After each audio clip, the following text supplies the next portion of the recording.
Subscribe करिए hi fi study channel को, bell icon को प्रेस कीजिए लेटेस्ट वीडियो अपडेट सबसे पहले पाने के लिए।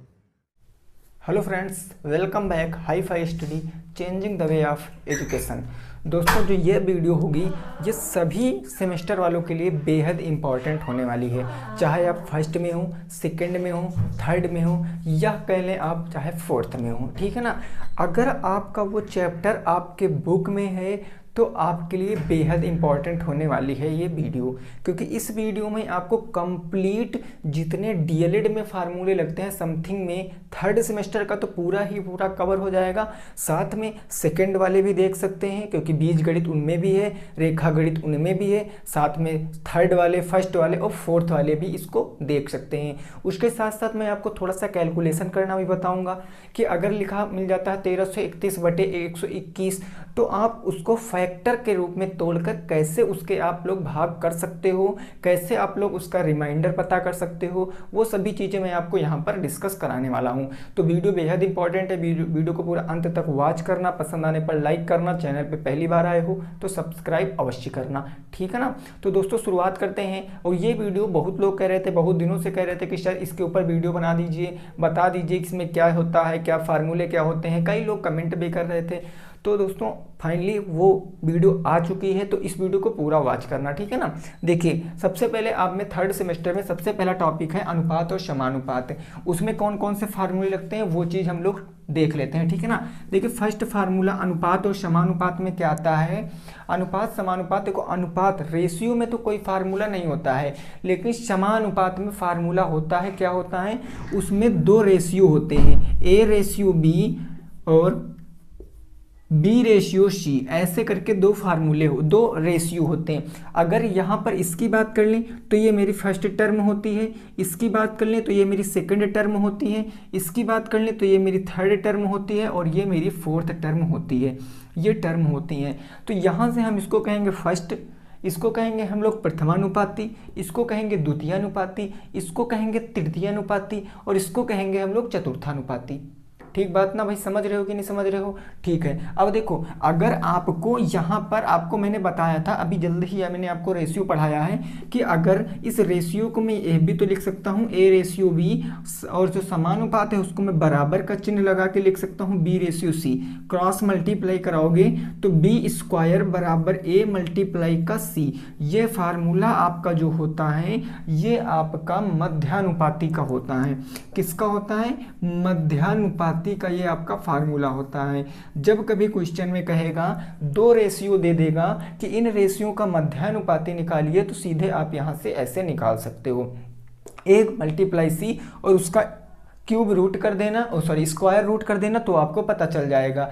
कैसे? देखो एग्जाम्पल से बताता हूं। जैसे मैंने कह दिया 5 और 5 का आपको क्या बताना है? मध्यानुपाती बताना है।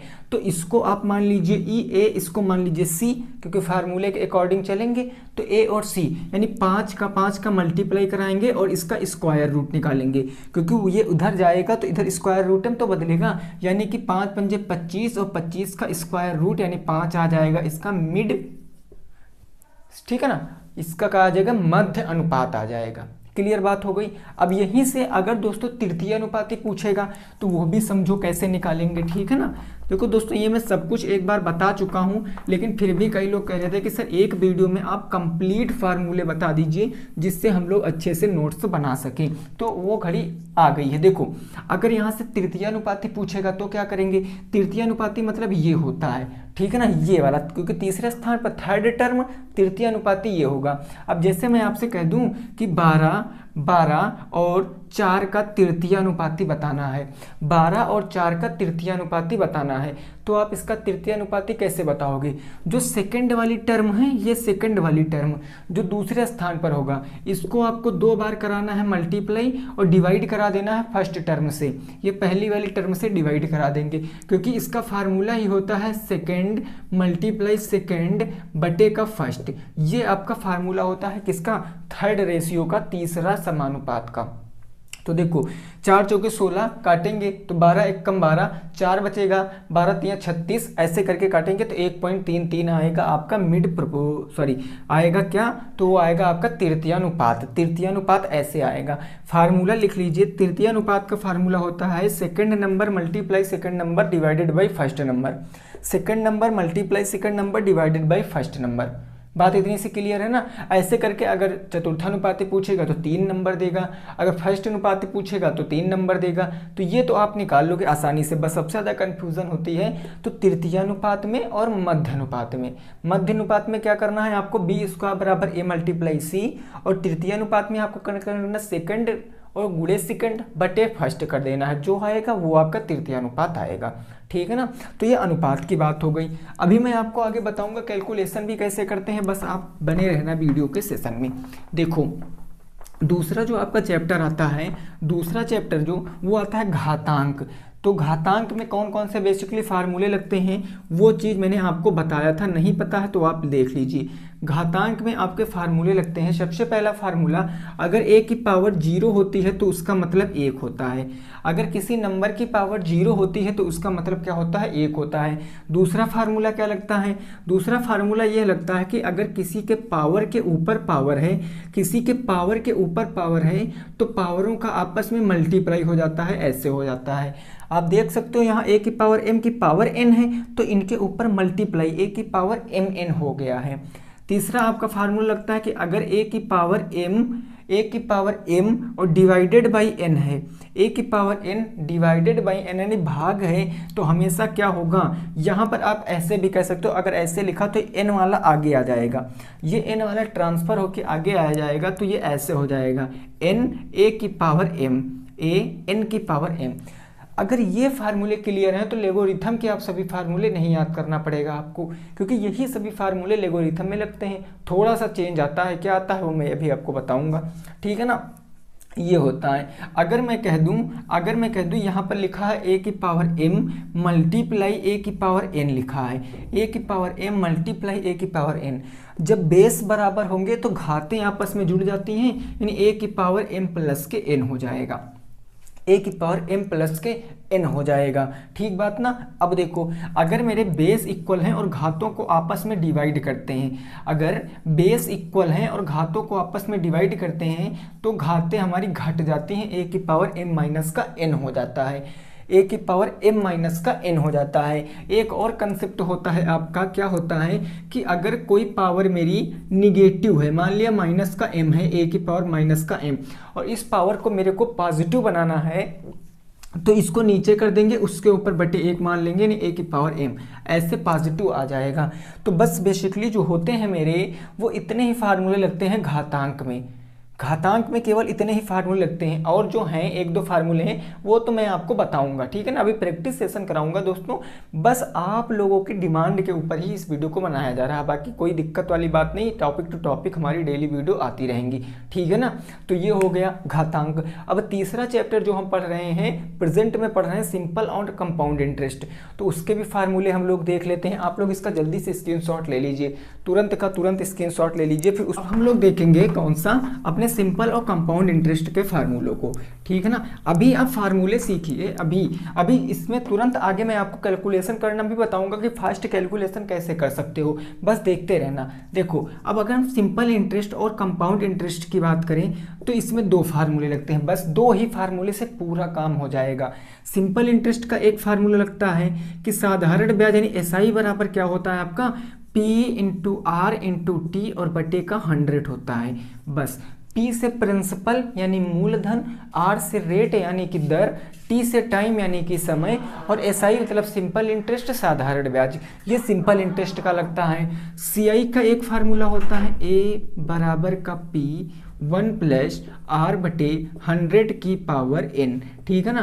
तो A मतलब होता है अमाउंट, मतलब मिश्र धन, P मतलब प्रिंसिपल मूलधन, R मतलब रेट दर, और N मतलब टाइम। आप N के स्थान पर T भी लिख देंगे तो कोई दिक्कत वाली बात नहीं होगी। ठीक है ना। लेकिन N यहाँ पर टाइम हो जाएगा। क्लियर सी बात है। तो ये ही 2 फार्मूले होते, कई फार्मूले। इसमें आपको प्रिंसिपल निकालने का फार्मूला अलग होता है, बुक में दिए होंगे। रेट निकालने का फार्मूला अलग होता है, टाइम निकालने का फार्मूला अलग होता है, ठीक है ना। लेकिन मैं आपको ज़्यादा फार्मूले ना याद कराकर केवल एक ही फार्मूले से पूरे कंसेप्ट बताता हूँ, ठीक है। बाकी की वीडियो तो आप देख ही रहे हो, इसी के ऊपर टॉपिक चल ही रहा है, तो कोई दिक्कत है ही नहीं, ठीक भाई ना। और ए बराबर पी 1 + r/100 ये मेरे कंपाउंड इंटरेस्ट का है। यहाँ से जो निकलता है वो मेरा निकलता है अमाउंट। अगर अमाउंट निकल गया, हमको मूलधन बताना है, तो हम पी बराबर क्या, सॉरी CI बराबर क्या लगाएंगे, कंपाउंड इंटरेस्ट बराबर अमाउंट माइनस के पी, अमाउंट माइनस के पी, यानी मिश्र धन से अगर हम मूलधन घटा देंगे तो जो बचेगा वो मेरा कंपाउंड इंटरेस्ट बचेगा, ठीक भाई ना। बोलो भाई समझ में आ रहा है ना। कुछ नहीं दोस्तों, फार्मूले अगर रटना चाहते हो तो रट लीजिए, क्लियर सी बात है। चलो अब आगे पहुंचते हैं लेगोरिथम के टॉपिक पर, लेगोरिथम के टॉपिक पर पहुंचते हैं, देखते हैं, ठीक है ना। अब हम लोग लेगोरिथम के कुछ फार्मूलों को देखेंगे, पॉइंट टू पॉइंट नोट कर लेना। अगर आपके पास बुक नहीं है तो भी आप इस फार्मूले को रट सकते हो, ठीक है ना। अब देखो लघु गणक में कौन कौन से फार्मूले लगते हैं वो चीज़ समझिए, लघु गणक टॉपिक में कौन कौन से फार्मूले लगते हैं वो चीज़ समझिए। देखो दोस्तों, लघु गणक में पहला फार्मूला, लघु गणक का मतलब क्या होता है, लेगोरिथम, तो इसमें लॉग जो होता है वो कॉमन होता है। अब अभी मैंने बताया था अगर आपको घातांक के फार्मूले पता है तो लघु गणक के फार्मूले आप आसानी से बता सकते हो। मान लिया लिखा है जैसे log a के स्थान पर कोई डिजिट, कोई नंबर हो सकता है, a के स्थान पर 10, 20, 30, 50 कुछ भी हो सकता है। तो अगर log a लिखा है और ये लिखा है log m + के log a n ऐसे लिखा है, तो ये आपका क्या हो जाता है, अगर log m + के log n लिखा है तो ये आपका हो जाएगा log a m × n, ये हो जाएगा, ठीक है ना। अब देखो यहाँ से आप दो चीज़ें सीखोगे। अगर log में कोई नंबर मल्टीप्लाई में लिखा है तो हम उसको प्लस में भी लिख सकते हैं, ठीक है ना। उधर से इधर वाला रूल ज़्यादा लगता है, इधर से उधर वाला रूल कम लगता है, ठीक है ना। इधर से उधर वाला रूल ज़्यादा लगेगा और ये कम लगेगा। तो बस ये चीज़ याद रखना कि log m × n, log a के स्थान पर कोई नंबर एनी नंबर हो सकता है, तो log a m × n लिखा होता है तो हम इसको log m + के log n कह सकते हैं। अभी नहीं समझ में आया तो देखो ऐसे अगर क्वेश्चन आएगा, ऐसे क्वेश्चन ऐसे आएगा, मान लिया एक एग्जांपल के तौर पे लिख दिया log a 2 × 3 ऐसे लिख दिया, log a 2 × 3, तो आप इसको क्या कह सकते हो। अब इसकी तुलना आप इस फार्मूले से करिए, आपको पूरा सेम लग रहा है, यहाँ पर log b log n कुछ भी हो सकता है, तो आप इसको कैसे लिख सकते हो, इसको आप लिखोगे log a 2 + के log a 3 ऐसे लिख सकते हो ना। बस ये इसका रूप हो जाएगा। बस आप यहाँ पर log 2 log 3 का मान रखकर आसानी से बता सकते हो। बाकी मैंने बताया आपको log 5 तक मान याद करने, बाकी समथिंग में सबके मान हम लोग निकाल सकते हैं। जो लंबी डिजिट दी होंगी, जो लंबे दिए होंगे उसका मान भी क्वेश्चन में दिया हुआ होता है, ठीक बात ना। ये पहला फार्मूला हो गया। दूसरा फार्मूला होता है दोस्तों, अगर लिखा है जैसे मान लिया लिखा है log, यहाँ पर लिखा है log a m भागे log चलिए यहाँ पर log एक ही बार लिखते हैं, log m भागे log n ऐसे लिखा है, तो ये क्या हो जाता है। देखो अभी मैंने आपको बताया मल्टीप्लाई करने पर पावरें जुड़ जाती थी, घातांक में बताया, तो वही तो काम मल्टीप्लाई करने पर ऐड हो गया है, बस केवल यहाँ पर log जुड़ा है, केवल log जुड़ा है बस, और इसमें log m भागे n है तो बस यहाँ घट जाएगा, यानी हो जाएगा log a m - log, या हम log को एक बार ही लिखें कोई दिक्कत नहीं है, चाहे 2 बार लिख लीजिए कोई प्रॉब्लम वाली बात नहीं है, m - का n हो जाएगा, ठीक है ना। या इसी को आप ऐसे भी लिख सकते हो log a - का log n ऐसे लिख सकते हो, कोई दिक्कत नहीं दोस्तों। बोलो ये बात हो गई, ठीक है ना। अब देखो आगे वाला फार्मूला क्या कह रहा है कि अगर लिखा है log, जैसे मान लिया लिखा है log a की पावर अगर a लिखा है, अगर log a की पावर a लिखा है तो इसका मान सदैव दोस्तों आपका क्या होगा, इसका मान सदैव आपका 1 होगा। क्या होगा, 1 होगा। अगर बेस और पावर बराबर हैं तो उनका मान क्या होगा, 1 होगा, ठीक बात ना। चलो इसको क्लियर हो गया। अब देखो आगे बात करते हैं। अब हम लोग क्या करते हैं, आगे बात करते हैं। देखो अगर यहाँ पर आगे कुछ और भी आपको दिया होगा, आगे क्या दिया होगा, मान लिया, अच्छा इसी को एग्जांपल से हम समझा देते हैं तो आपको और तरीके समझ में आएगा। मैंने कहा लिखा है log 10 की पावर 10, तो इसका मतलब क्या, देखो बेस और पावरें आपस में बराबर ना, बेस पावरें आपस में बराबर हैं, तो ये क्या हो जाएगा, ये उधर इसका मान कितना हो जाएगा, टोटल इसका मान 1 हो जाएगा। बहुत काम की चीज़ है दोस्तों ये चीज़, अगर ये आपको पता है तो आप लॉग के क्वेश्चन चुटकियों में सॉल्व करोगे, ठीक है ना।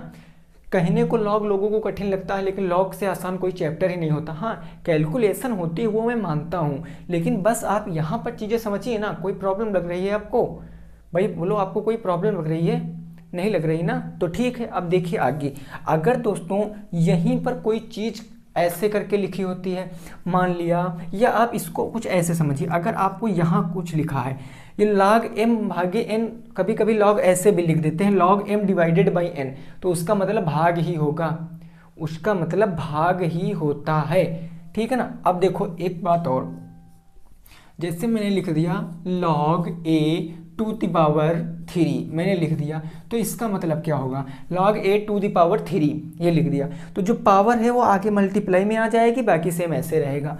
यानी ये क्या हो जाएगा, ये हो जाएगा log a 2 और ये 3 कहाँ आ जाएगा, आगे आ जाएगा, तो ये 3 हम लोग यहाँ पर एडजस्ट कर देंगे। बस log में बेसिकली इतने फार्मूले होते हैं। ये होता है दोस्तों आपके लेगोरिथम के फार्मूले। किसके फार्मूले होते हैं, तो ये लेगोरिथम के फार्मूले होते हैं। इसको आप लोग नोट कर लीजिए, स्क्रीनशॉट ले लीजिए भाई, ठीक है ना। जल्दी से आप लोग इसके स्क्रीनशॉट ले लीजिए, कोई दिक्कत वाली बात नहीं है, ठीक। फिर इसके बाद हम लोग देखेंगे अपने बीजगणित के कुछ फार्मूलों को। बात इतनी सी क्लियर है, बोलो इतनी बात क्लियर है, ठीक है। चलिए अब हम लोग देखते हैं अपने जो हैं वो बीजगणित के फार्मूलों को। उसके बाद एक चैप्टर में आपके और फार्मूला आता है, एक चैप्टर में और फार्मूले आएंगे, फिर आपके फार्मूले ज़्यादा वैसे नहीं है, फिर 2-3 चैप्टर हैं जिनमें फार्मूले नहीं लगते हैं, इन्हीं फार्मूले काम कर जाते हैं, ठीक है ना। देखो अगर मैं बात करूं बीजगणित के फार्मूले, बीजगणित के फार्मूलों में कौन कौन से फार्मूले लगते हैं वो चीज़ समझो, ठीक है ना। सबसे पहला फार्मूला तो आपको याद रखना है, a प्लस बी का whole square is equal to क्या होता है, a स्क्वायर प्लस के 2ab और प्लस के b स्क्वायर, ये फर्स्ट फार्मूला होता है। सेकंड फार्मूला आपको यह याद रखना है कि a माइनस बी का whole square is equal to क्या होता है, ये होता है a स्क्वायर और प्लस के बी स्क्वायर माइनस के 2ab होता है। इन दोनों चीज़ में एक चीज़ कॉमन होती है, a plus B square, a plus B square, ये कॉमन होता है, बस माइनस का 2ab हो जाता है माइनस वाले में, प्लस का 2ab उसमें रहता है, ठीक भाई। जो तीसरा नंबर क्वेश्चन हमारा, तीसरा नंबर फार्मूला होता है a minus B minus C या a plus B plus C का होल स्क्वायर। इसका मतलब होता है a square plus B square plus C square plus 2ab plus 2bc और प्लस 2ca, ये फार्मूला होता है। ये जब 3 पद दिए होंगे प्लस में उनकी पावर 2 होगी तो ये फार्मूला लगाएंगे। अब बात करते हैं क्यूब की, तो क्यूब में ऐसे पावर 3 हो जाती है, a प्लस बी का whole cube is equal to क्या हो जाता है, a क्यूब प्लस के बी क्यूब प्लस के 3ab ब्रैकेट में a प्लस के b, ये फार्मूला होता है। माइनस में कर देंगे इसको, तो माइनस में करेंगे a माइनस बी का whole cube is equal to a cube minus B cube minus 3ab bracket के अंदर a माइनस का b, ये फार्मूले होते हैं। तो फार्मूले होते और भी हैं, लेकिन सब फार्मूले आपके यहीं से बनते हैं, तो केवल आपको याद रखना है, तो इतने फार्मूले याद रखना है, केवल आपको इतने फार्मूले। बाकी होता फार्मूला एक यह भी है, यह भी फार्मूला एक होता है कि a स्क्वायर माइनस का B square is equal to क्या होता है, तो होता है एक ब्रैकेट में a प्लस का b, एक ब्रैकेट में a माइनस का b, ये फार्मूला होता है, ठीक है ना। तो ये अलजेब्रा के सभी फार्मूले हैं, इनको नोट कर लीजिए। फिर आगे हमारे जो रेखा गणित के फार्मूले आते हैं उनको नोट कर लेंगे, फिर हम लोग फिर टॉपिक पे बात करेंगे, ठीक है ना, थोड़ा सा कैलकुलेशन पे बात करेंगे। तो जल्दी से आप लोग इसका स्क्रीनशॉट ले लीजिए फार्मूलों का, फिर आगे हम लोग देखते हैं क्या चीज़ें हैं, कैसे इससे हमारी भावनाएँ हैं उसको भी हम समझते हैं, ठीक ना। चलो आई होप कि आपने स्क्रीनशॉट ले लिया होगा, कोई दिक्कत की बात नहीं है। देखो अब आगे की चीज़ें समझो, आगे की चीज़ें समझो भाई।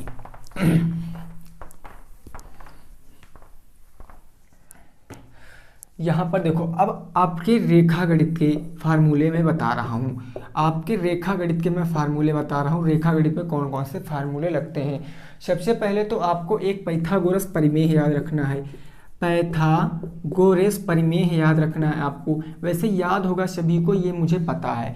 पाइथागोरस परिमेय क्या होता है, कर्ण स्क्वायर इज इक्वल टू आपका होता है लंब स्क्वायर प्लस के आधार स्क्वायर। ये आपका पाइथागोरस परिमेय होता है। और ये लगता कहाँ है, तो ये हमेशा राइट एंगल ट्रायंगल में लगेगा, यानी समकोण त्रिभुज में लगेगा। ये हमेशा समकोण त्रिभुज में लगेगा। और समकोण त्रिभुज में लगेगा तो समकोण त्रिभुज का क्षेत्रफल भी आप लोग याद रखना, यह भी फार्मूला होता है। समकोण त्रिभुज का क्षेत्रफल जो होता है वो होता है 1/2 गुणे आधार गुणे ऊंचाई। 1/2 गुणे आधार गुणे ऊंचाई, ये हो गया आधार यानी बेस मल्टीप्लाई हाइट। 1/2 गुणे ब्रेथ गुणे हाइट, ये आपका फार्मूला होता है, ठीक है ना। फिर बात करते हैं विषम बाहु त्रिभुज के फार्मूले की। विषम बाहु त्रिभुज के फार्मूला होता है आपका, विषम बाहु त्रिभुज का फार्मूला क्षेत्रफल का, वो भी क्षेत्रफल का फार्मूला होता है। ये होता है स्क्वायर रूट के अंदर एस प्लस ए, फिर होता है एस प्लस बी, उसके बाद होता है एस प्लस का सी। एस का मतलब होता है आपका अर्ध परिमाप, एस का मतलब होता है आपका अर्ध परिमाप। ए बी सी ये त्रिभुज की तीनों साइडें होती, लंबाई चौड़ाई ऊंचाई हो जाएंगी, ठीक बात ना। अब देखो, अगर मैं त्रिभुज के परिमाप की बात करूं, त्रिभुज की परिमाप, तो त्रिभुज की परिमाप क्या होता है, वो होता है A plus B plus C divided by 2, यानी तीनों भुजाओं का योग करके अगर 2 से भाग कर देंगे तो आपका अर्ध परिमाप आ जाएगा। त्रिभुज का परिमाप ने, सॉरी अर्ध परिमाप की बात कर रहे हैं, ठीक है ना, अर्ध परिमाप की बात कर रहे हैं, त्रिभुज के अर्ध परिमाप की।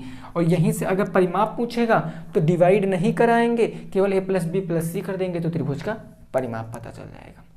बात इतनी सी क्लियर है, कोई दिक्कत नहीं है। अब देखो, अब आता है आयत का क्षेत्रफल। आयत का क्षेत्रफल क्या होता है, तो आयत का क्षेत्रफल आपको पता है लंबाई गुणे चौड़ाई होती है, लंबाई गुणे चौड़ाई होती है, ठीक है ना। लंबाई गुणे चौड़ाई, एल बी आपका फार्मूला होता है, मल्टीप्लाई गुणे लंबाई गुणे चौड़ाई। अब आयत का क्षेत्रफल पता है तो आयत का परिमाप भी पता होना चाहिए।